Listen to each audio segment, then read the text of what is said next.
हो रही है। अजीत दादा के हाथों उनके दिल में मसला डालकर उनका पार्टी में इस्तेमाल किया जा रहा है।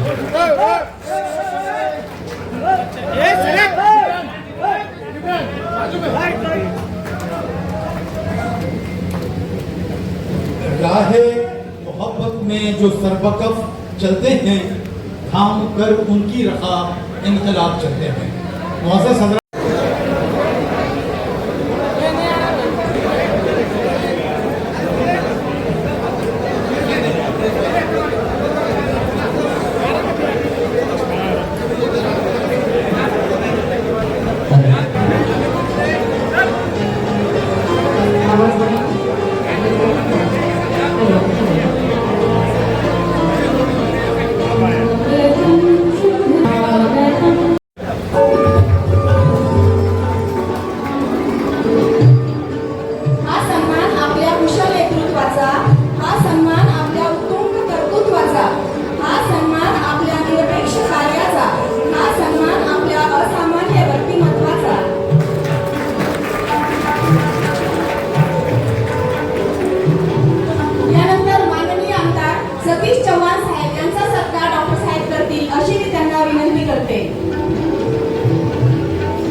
मुअज़्ज़ज़ स्टेज और सामईन गिरामी, मुझे इस मौके पर ये ऐलान करते हुए बड़ी मसरत हो रही है कि वो शख्सियत जिससे पूरे लाला में हो ठंडक, वो शबनम तूफानों के पहाड़ों के दिल जिससे दहल जाए, वो तूफान डॉक्टर गफ्फार कादरी साहब ने आज तक जो भी काम किए हैं वो अवाम की भलाई के लिए किए हैं।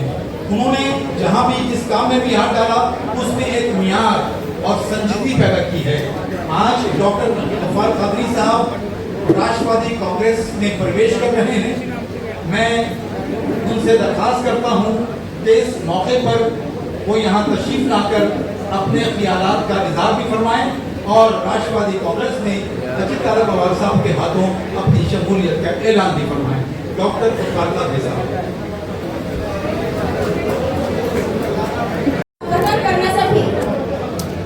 उपमुख्यमंत्री अजित दादा पवार साहेब आपल्याला इथे लाभलेले आहेत।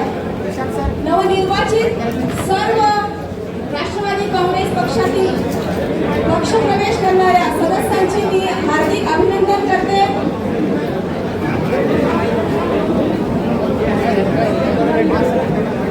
लाडकी बहीण योजना, ट्रॅफिक समस्या सोडवण्यासाठी घेतलेले धडाडीचे निर्णय, असे अनेक काम अजितदादा हे शिकाकीने करत असतात।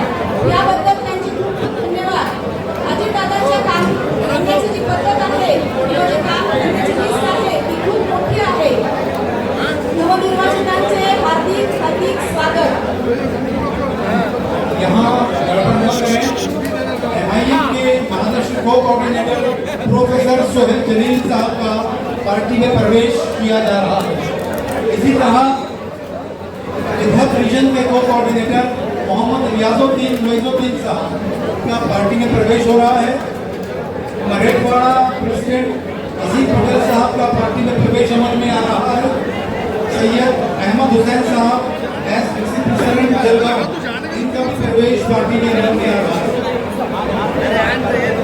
इसी तरह सैयद अशफाक अली स्टूडेंट प्रेसिडेंट का पार्टी में प्रवेश अमल में आ रहा है। निसार खान, सुभान खान, इनका भी पार्टी में प्रवेश अमल में आ रहा है। अब जो बाकी नगर सेवक या पंचायत समिति के मेंबर्स हैं, उनमें अजीज खान, गनी खान, अबू बकर मोदी, इनका पार्टी में प्रवेश अमल में आ रहा है। अब्दुल हफीज मिर्जा अली का कार्य राष्ट्रवादी कांग्रेस पार्टी ने शुरू किया है और भविष्य में भी आप सभी के आशीर्वाद से हम ये करना चाहते हैं। छत्रपति संभाजी जी ने, सचिव जी ने डॉक्टर साहब के साथ बात की। उन्होंने आज तक महाराष्ट्र राज्य के कार्याध्यक्ष के नाते ऑल इंडिया मजलिस में इत्तेहादुल मुस्लिमीन, जिसको हम AIMIM बोलते हैं, उसमें काम किया है। उन्होंने पहले भी चुनाव में उन्होंने एज ए कैंडिडेट के नाते हुए खड़े हुए थे, लेकिन वो जीत नहीं पाए। 2014 में वैसा हुआ, 2019 में वैसा हुआ, 2024 में भी वैसा हुआ। वो अपने अल्पसंख्यक आयोग के महाराष्ट्र के एक मेंबर रहे। पिछले दफा अपने राष्ट्रवादी कांग्रेस पार्टी के ये सचिव भी रहे। अभी इस दफा मैंने शुरू में भी कहा कि हम शिवशाहू फुले आंबेडकर की विचारधाराओं से आगे जाना चाहते हैं।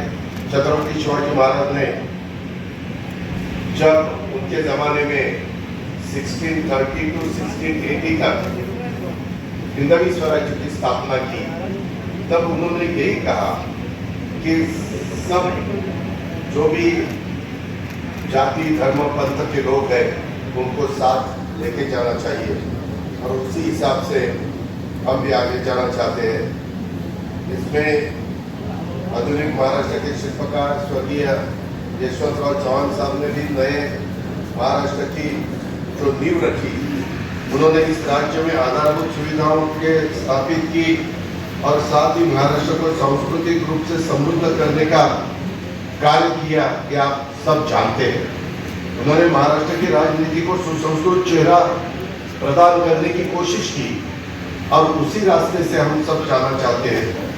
आदरणीय चौहान साहब के विचारों को, विकास कार्यों को साहेब, पदवीधर मतदारसंघाचे आमदार माननीय विक्रम काळे साहेब, राष्ट्रवादी काँग्रेस पक्षाचे शहर जिल्हाध्यक्ष देशमुख साहेब, हे सर्व मान्यवर आजच्या प्रवेश सोहळ्यास आले, हे आपले अहोभाग्य।